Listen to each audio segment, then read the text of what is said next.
유럽연합과 대등한 동아시아연합을 이룩하자 이에 대해서 반대 의견은 없습니다.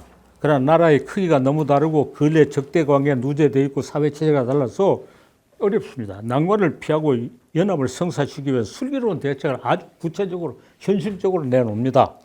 모두 한꺼번에 이루지 말고 유럽연합은 독불의 화해로부터 시작했어요.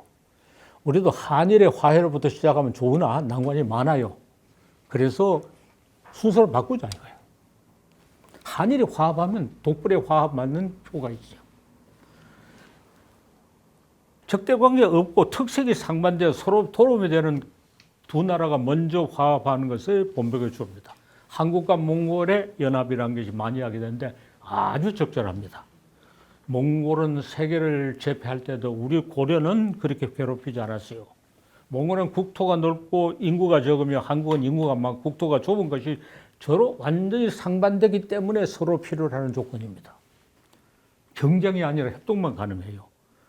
한국의 기술과 몽골의 자원이 연합하면 크게 도움이 된다고 말하는 것이 다 맞습니다. 연합을 필요로 하는 이유를 이처럼 잘 갖춘 본보기가 지구상에 더 없을 겁니다. 한국 몽고 연합이 먼저 이렇게 동아시아 연합을 위하는 첫 단추를 잘 끼운 것이 마땅합니다.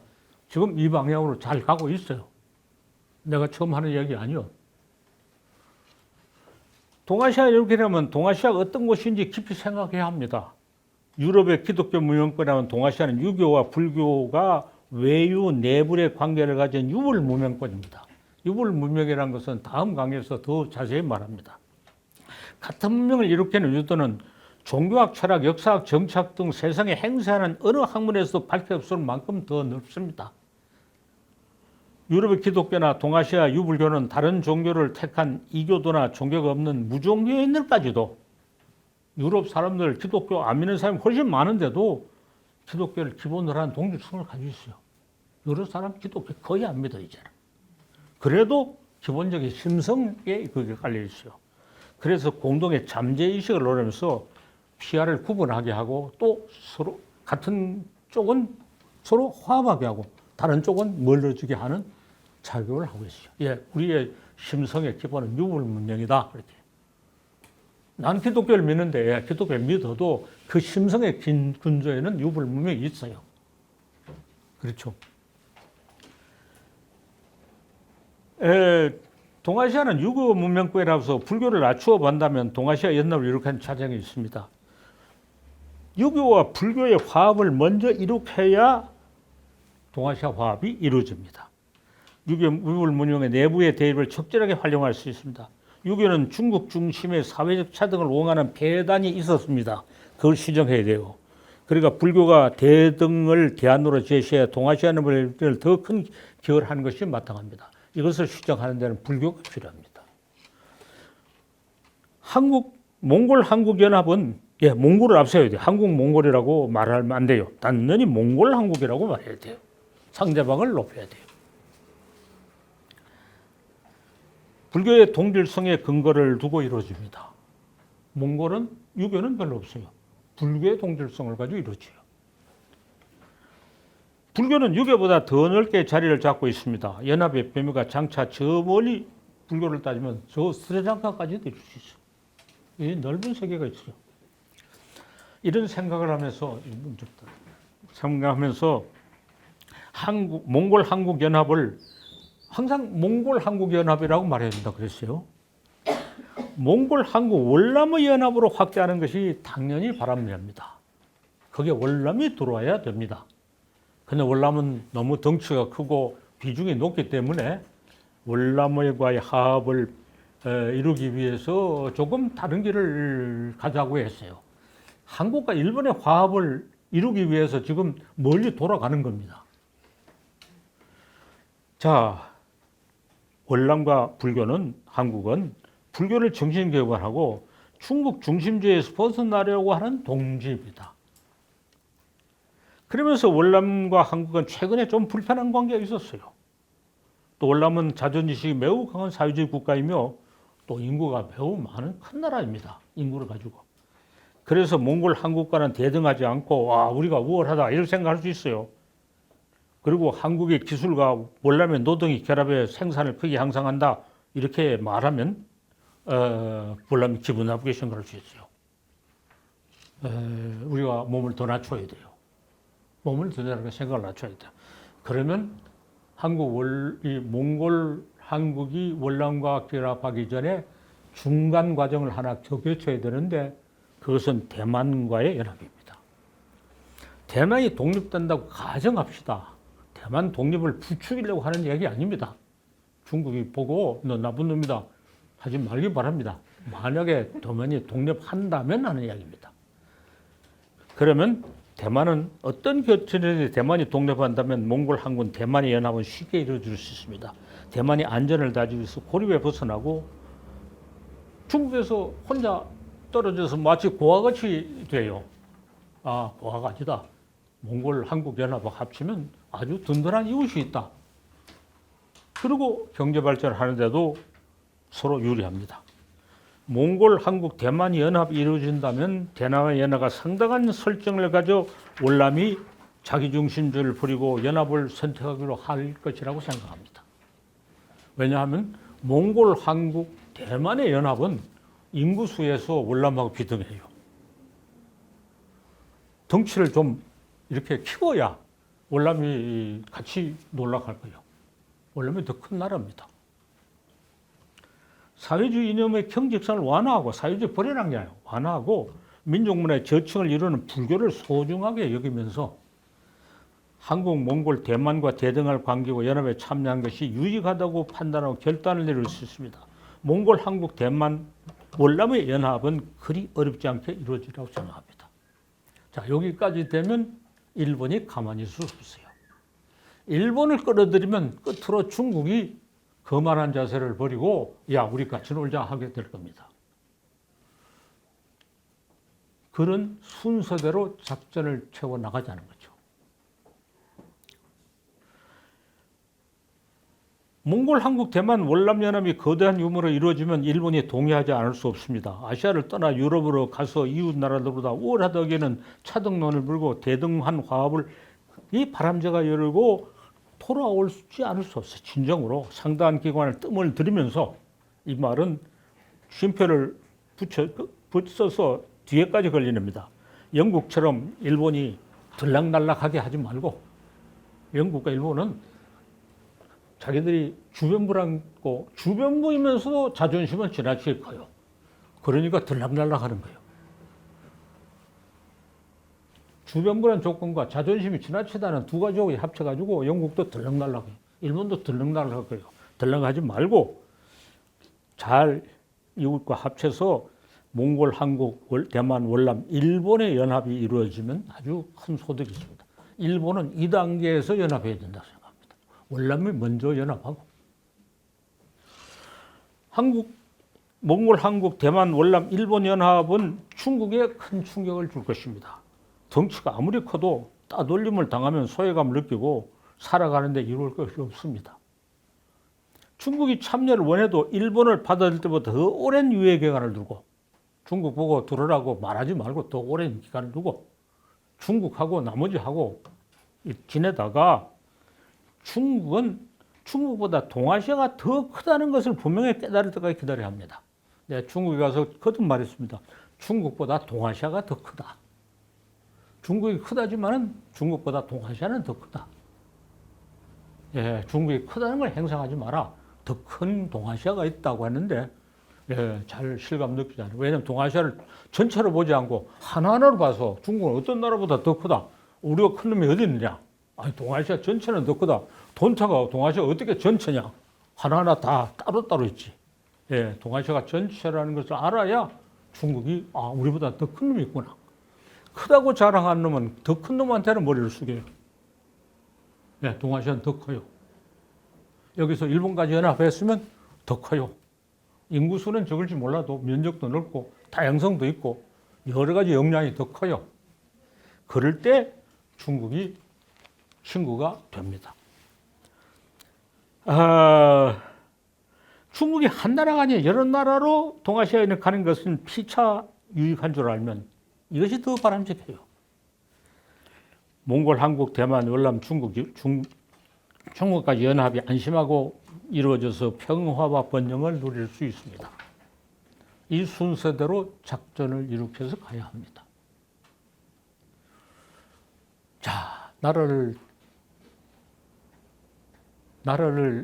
지내는 탁월한 정치 지도자가 이런 경륜을 가지고 평년대계를 세워 나가야 된다고 우리는 생각하는데, 예, 정치는 이런 생각을 할 여가도 없고, 뭐 대통령 임기 한 번만 하는데 100년 후는 생각할 수도 없고, 학자가 학문이 이런 생각을 해서 이런 생각이 우리나라 사람들 사이에 거의 상식으로 퍼져져 있을 때 정치인이 그렇게 해야 표가 나오는구나. 내가 대통령을 당선되려면 그 말을 따르겠다고 그때 뒤따라올 겁니다. 앞서서 한다고는 기대할 수 없어요. 동아시아 연합은 유럽연합, 미주연합, 미주연합, 미국과 멕시코가 그렇게 불편한 관계에 있어도 결국 카나다, 미국, 멕시코나 적어도 중남미까지 미주연합이 이루어집니다. 그리고 이슬람연합보다 동아시아 연합은 우월하기를 바라지 말고 대등해야 합니다. 이렇게 하면 동아시아가 크게 강성해서 세계로 호령할 것이다. 그 망상을 깨야 됩니다. 대등해야 돼요. 차등의 시대가 오고 대등의 시대가 온 것을 입증하는 실질 활동을 해야 합니다. 유럽연합과 미주연합이 기독교연합으로 힘을 합쳐서 둘이 합쳐서 이슬람연합과 생사를 건 싸움을 하는 것을 말리고 화해를 하도록 권유하는 크나큰 사명을 동아시아 연합은 수행해야 합니다. 이게 다음에 유불문명리 세계사적 사명에서 다시 이야기합니다. 문명 모순을 해결하는 더욱 진전된 방안을 문명의 경계를 없애는 것임을 신뢰하고 해야 합니다. 그렇기 위해서 동아시아 연합을 하자는 것이지 동아시아가 세계를 호령하려고 하는 건 아닙니다. 여기서도 이길 생각이 없어야 백전백승을 합니다. 이기지 않아야 이긴다. 예, 이기지 않아야 이깁니다. 이기려고 하면 집니다. 우리는 동아시아연합의 제일 기조는 유교를 넘어서서 불교라 그랬어요. 불교. 상공유사에서도 계속 그런 게 저르르 나와요. 유교보다 불교는 더 넓은 세계다는 게 상유사에 계속 나와요. 그렇습니다. 우리의 미천은 불교가 더 넓어요. 불교는 차등보다 대등의 성격이 더 많아요. 불교로 나가면 저 스리랑카까지 연합의 범위가 열어질 수 있습니다. 그 중간에는 힌두교나 이슬람 문명도 바다도 있어요. 장차 거기까지도 연합할 수 있어요. 동아시아 연합은 동남아시아 연합까지 확대될 수 있습니다. 그러나 그것까지 지금 말한 것은 조금 앞섭니다. 5월 말경에 공개를 하자니까 뭐 소수 인원이 놓고 이야기해서 녹화해서 방영을 하니까 오라고는 할 수 없어도 고려대학에서 거기서 오라고 해서 동아시아와 동남아시아의 문학사 비교라는 걸 특강을 합니다. 그러니까 소수 학생을 놓고 특강을 해서 토론한 것을 동영상으로 만들어서 고려대학에서 올리고 장차 내 유튜브에 올릴 것입니다. 예, 동아시아와 동남아시아가 가까워지는 더 원대한 그림을 그려야 돼요. 예, 이것은 아주 장체 일이기 때문에 지금 말하기는 아파요. 지금까지 구성을 실현하기 위해서 우리는 학문을 그런 방향으로 하는 게 지금 과제입니다. 뭐 이렇게 정사진을 정해놓고 한다는 게 문제가 아니라 학문을 그렇게 해서 충분히 학문적인 연구가 이루어지고 그게 우리 사회에 토론이 되고 교육을 통해서 보게 해서 우리나라 사람들이 웬만한 사람은 다 이렇게 생각합니다. 다 이렇게 생각합니다. 그러면 이루어지는 겁니다. 위대한 정치 지도자가 이런 걸 가지고 우리를 앞장겨 개척하는 시대는 절대로 아닙니다. 위대한 정치는 위대하지도 않고 위대한 정치가 있을 수도 없고 정치는 차등을 본질로 하면서 정치가는 무식이라는 것을 자기 특징으로 하고 있어요. 차등과 무식이라는 두 가지 장애가 있어서 안 됩니다. 예, 국민의 눈높이란 말 하는데 국민이 눈높이가 올라가면 정치는 자기가 표를 얻기 위해서도 눈이 대등한 눈높이인 척합니다. 그렇게 만들어야 돼요. 열심히 연구해야 됩니다. 그래서 설계도를 도우는 사공을 도우는 시공을 도우는 연구를 부지런히 합니다. 나는 2020년 후반기 두 학술회에서 다음과 같은 논문을 기조 발표를 했습니다. 불량에도 화상으로 발표를 하고 그러나 유튜브에 올라 있습니다. 하나는 한국문학과 몽골문학의 유형적 비교. 몽골 우란바토르에 가서 발표하기로 했는데 코로나 때문에 못 가고 화상으로 올라 있습니다. 한국문학과 월남문학, 중간문학의 세계사의 비교에서도 또 이야기합니다. 이런 연구를 열심히 많이 하자는 겁니다. 모든 한국학은 동아시아 학이어야 되고 세계학이어야 된다. 우리가 한국문학을 출발점으로 해서 동아시아학, 세계학을 해야 되지 아무 출발점 없이 동아시아학, 세계학 하면 그냥 떠돌이 장돌비에 지내잖아요. 떠돌이 장돌뱅이 하면서 남이 하는 이야기 도청도서를 옮기는 것이 학문은 아닙니다. 우리가 하는 학문을 이제는 확대 발전시켜서 이야기를 하고 이런 연구를 열심히 하자. 여기 이렇게 청사진을 제시한 것은 이대로 하자는 게 아니라 열심히 하자. 이렇게 청사진을 가지고 동아시아 문명을 합친다고 하는 것은 기밀로 해야 되는데 왜 이렇잖아요. 아니, 기밀 아닙니다. 우리나라 초등학생까지 다 이렇게 생각해야 이루어집니다. 다 그렇게 생각해야 돼요. 일체의 수준이 높아져야 돼요. 자, 그렇게 하기 위해서 이런 작전 계획의 문제 아니라 동아시아 문명의 통일성에 대한 이해가 더 깊어져야 돼요. 우리는 남과 무엇을 공유하고 어떻게 함께 해왔느냐 하는 것을 분명히 해야 됩니다. 자, 토론합시다. 엄청난 이야기 했죠. 그러나 매우 현실적인 이야기. 대단히 지당한 옳은 말씀인데, 근데 이게 다음 단계로 이걸 문학하고 연결을 시켜야. 그러니까 구체적으로 어떤 작품을 여기 있잖아요. 한국문학과 몽골문학, 한국문학, 월남문학에 발표할 때 우리는 한국문학과 몽골문학, 한국문학, 월남문학 무엇이 같은가에 대해서 이야기했어요. 그래서 지금 여기 굉장히 중요한 건 일본과 연합보다 월남과 연합이 더 중요해요. 월남과 연합하기 위해서 우리는 1000년 동안 직접 만난 적이 없어도 우리는 천년직이다. 1000년 동안 우리는 너무 같은 생각을 하고 같은 문학을 창조했다. 이거 확인하는 게 굉장히 중요해요. 월남 사람을 실제로 만나가지고 이야기해 본 것은 파리 7대학에 가서 내가 가르칠 때 한국학과 월남학과가 한북도에 있어서 만나가지고 한올 비교문학에 대해서 발표를 하고 했다 나와요. 처음 만났어요. 천년직이요. 정말 천년직이요. 정말 오랫동안 우리는 같은 생각을 하고 비슷한 창조를 해왔어요. 특히 한국 한문학과 월남 한문학의 동질성은 이루 말할 수 있을 것 같아요. 내가 직접 읽고 알 수 있는 건 월남 한문학밖에 없어요. 또 월남 한문학 하는 교수가 있는데 한국문학 통사 속에 있는 한문학 작품 보고 너무 반가워해요. 너무 반가워해요. 어떻게 고향에 온 듯이 자기도 반가워해요. 월남 한문학 전공 교수가. 한국의 학회 참교 유사에도 나타났다고 했는데 월남문학의 이런 동아시아적 시각에서 아니요. 월남은 중국의 패권주의에 맞서서 월남 민족을 일으켜 월남 문학을 하려고 한 것이 월남의 가장 힘쓴 내용이요. 그것이 중국의 패권주의에 맞서서 우리가 민족을 수호하고 민족문화를 발전하는 시작을 둘 다 한문학을 통해서 먼저 했어요. 월남도 한문학을 통해서 먼저, 우리는 한문학을 통해서 먼저 했죠. 그래서 월남의 한문학과 한국 한문은 너무나 같아요. 그래서 동아시아를 얘기했다는 게 아니라 자기대로 자기를 위해서 하는 일이 너무 같아요.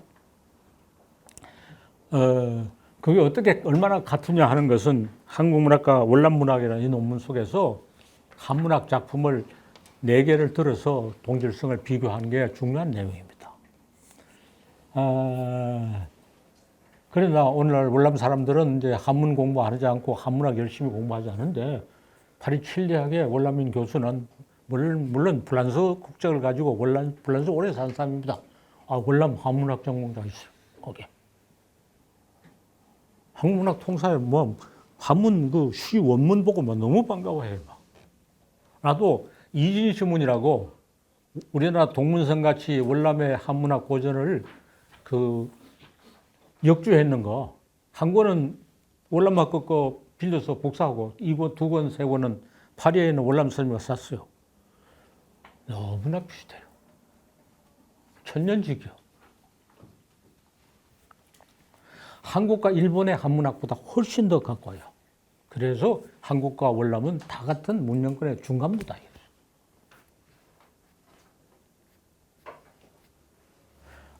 피차 내가 월남 사람이 썼는 월남어 문학, 쓰는 문학은 읽지 못해요. 월남 사람도 우리 한글 문학 못 읽잖아요. 그러나 서로가 한문학은 바로 읽을 수 있어요.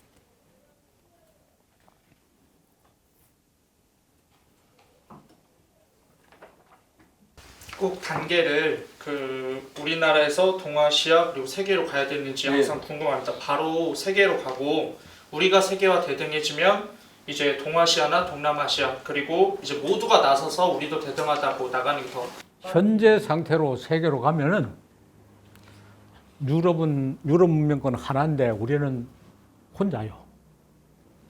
그러니까 중국 사람들은 중서 그래요. 중국과 서양을 대등하게 해서 중서란 말을 써요. 중국은 크니까 서양을 대전할 때 아닙니다. 중서라고 하면서 중국은 말할 수 없는 열등의식을 가지고 있어요. 중서라고 할 때. 북경 올림픽을 하는 사전 낙전 행사를 보고 중국의 열등의식이 이렇게 심하구나. 중국이 뭐도 만들고 자랑해요. 그렇죠? 뭐 종이도 만들고 화약도 만들고 다 인류 문명을 했다는 거 자랑해요. 다 알아요. 모르는 사람 하나도 없는데. 세상에 모르는 줄 알고 계속 자랑하고 있어요. 그 열등의식입니다. 일본도 일본과 서양을 1대1로 하다 보니까 일본이 서양을 본두고 팔고 열등의식이 너무 심해요. 예, 혼자 서양을 상대로 하면 당당할 수 없어요. 저긴 이렇게 크고 작아요.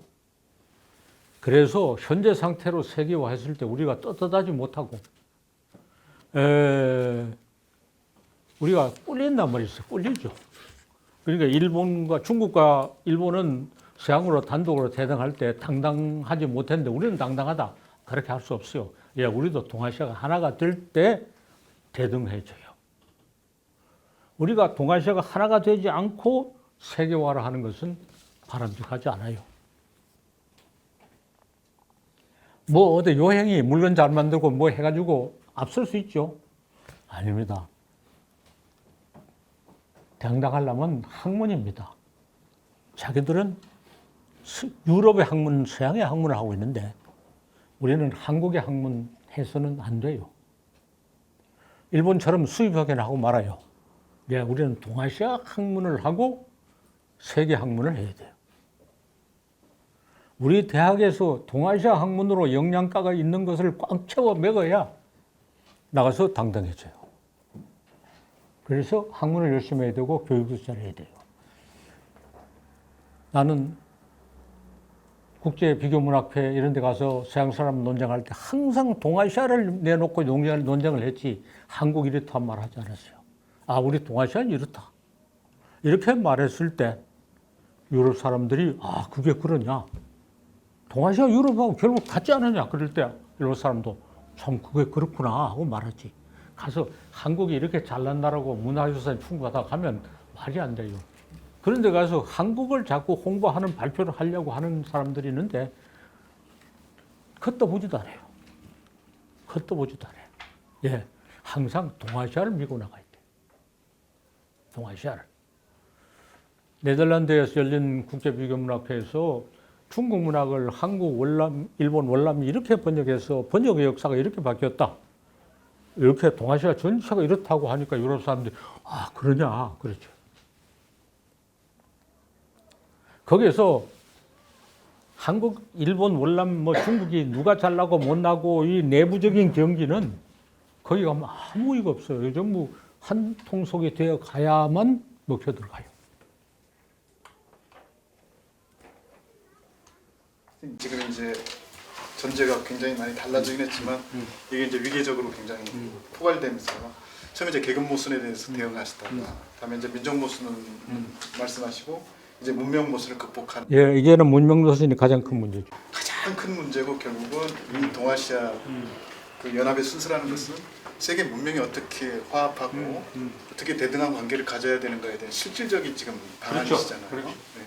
그래서 저는 말씀 듣고 굉장히 깨달은 바가 크지만 반대로 또 이런 부분이 있을 것 같아요. 그래서 이제 그 부분에 대해서 좀 고려하셔야 될 것 같습니다만은 가령 그런 일정한 민족 화합 이런 걸 내세운 쪽에 소수민족이 상당 부분 지금 짓밟히고 있습니다. 예, 그건 이래요. 유럽도 그래요. 유럽도 국가의 경제가 무너짐으로써 소수민족의 자치가 다 살아나고 있어요. 아까 이런 말을 해요. 중세 때는 삼중 주권의 시대였어요. 소수민족이나 지방도 적어도 문화적이고 정치적인 자치도 있었어요. 국가가 있었고 문명이 있었어요. 중세는 삼중 주권의 시대였어요. 근대는 단일 주권의 시대예요. 국가가 모든 걸 차지해요. 문명도 없어지고 따라서 소수민족도 억압돼요. 이제 다시 사중 주권의 시대가 된다. 국가가 약화됨으로 인해서 문명이 살아나고 소수민족도 살아납니다. 그리고 이제는 세계가 하나라는 게 하나 더 있어요. 그래서 사중 주권 시대로 가야 된다고 역설하고 있어요. 유럽 연합이 이루어지면서 소수민족들은 살아나고 있어요. 왜냐하면 국가가 절대적인 주권을 행사하지 않고 있기 때문에. 소수민족은 유럽 전체와 바로 직거래를 할 수 있어요. 문명권이 살아나지 않고 소수민족이 살아날 수는 없어요. 그래서 민족 국가의 절대적이고 배타적인 주권을 약화시키는 것은 문명과 지방 소수민족이 협공을 해야 가능해요. 하나는 위에서 치고 하나는 밑에 쳐서.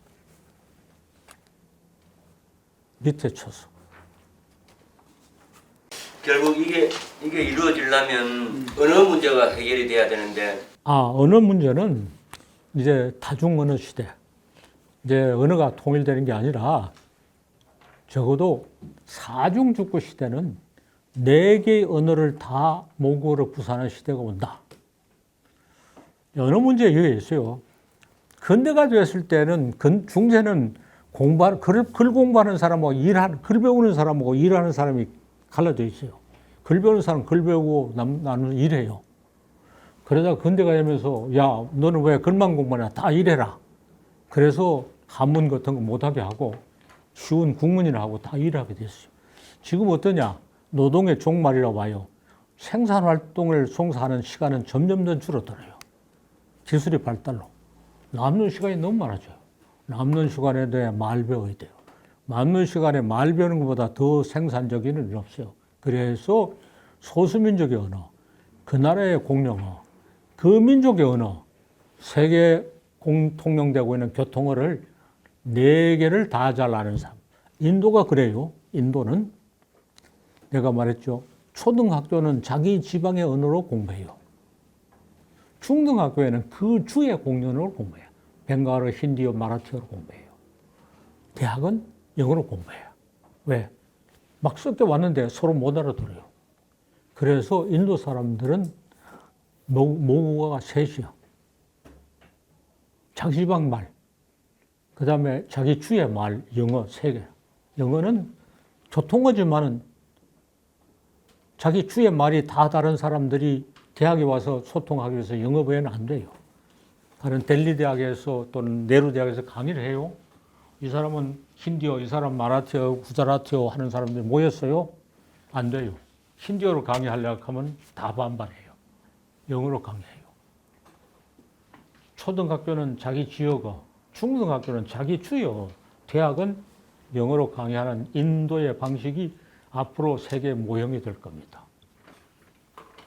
그러면 우리 문명의 공용어는 뭐입니까? 한문이요.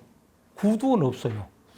글로서의 한문을 동아시아 사람은 다 읽고 쓰게, 그래서 읽을 뿐 아니라 쓸 수 있게 해야 돼요.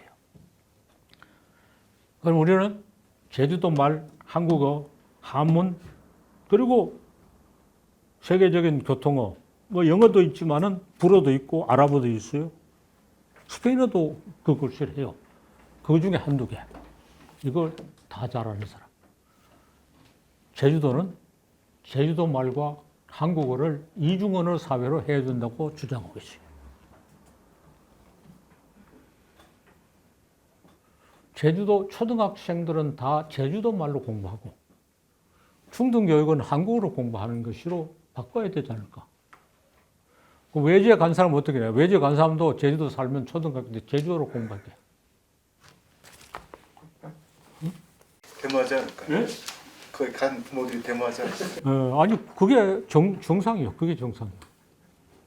그래서 이제 이 앞으로 세대는 소수민족이 살아납니다. 소수 언어가 살아납니다. 근대 동안에는 모든 사람이 노동을 해야 되니까 말을 여러 개 배울 여가가 없어요. 그래서 또 국가 통합을 위해서 표준 국어만 공부하게 했어요. 이제는 노동 시간이 줄어드니까 여러 개 공부할 수 있어요. 노동하고 남는 시간을 언어를 공부하는 데 쓰지 않으면 너무 골치 아파요. 막 여행도 문제고 스포츠만 가도 안 되고 소비만 해도 안 돼요. 말 배우게 하면 시간 잘 가고 세상에 그 공해 물질도 많이 내지 않고 쓰레기도 많이 만들잖아요. 그러니까 누구든지 한문을 배울 수 있는 시간이 다 있어요, 이제는. 이제 다른 사람들만 그 문학하는 누구나 해야 되니까. 아니요, 다 누구나 다 소통. 그래서 동아시아 사람은 앞으로 만나면 다 한문 필담할 수 있어야 돼요. 다시 그렇게 시대가 바뀌어야 돼요. 너무나 이상적이고 소설을 쓴다고 하지만 모두 현실 앞에 우리 앞에 다가온 문제고 또 이것을 어떻게 정치적으로 추진하려고 하지 말고 이걸 하기 위해서 학문적 연구를 충분히 많이 풍부하게 해서 그것이 교육을 통해서 보급돼서 사람의 생각이 바뀌게 해야 된다.